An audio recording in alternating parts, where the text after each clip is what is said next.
Lapsen silmin tunturi oli suuri.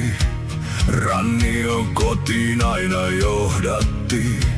Isä opetti, kuinka kuunnellaan, mitä tuuli hanki ja metsä kuiskaavat. 13 vuotta oli liian vähän, kun ääni vaikeni syksyyn. Paljon jäi vielä opittavaa, kaipuuta nuoren sydämeen.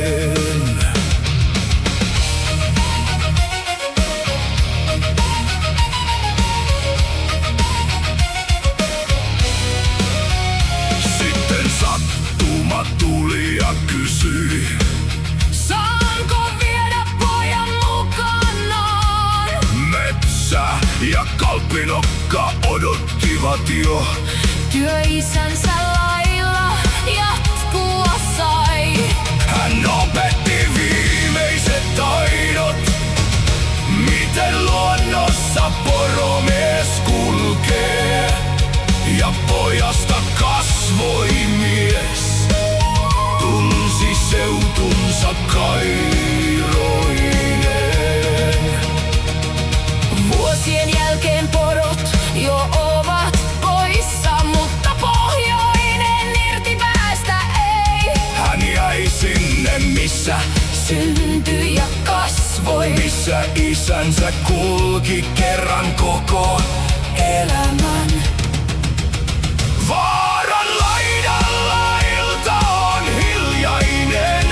Vassat kulkevat emänsä kanssa.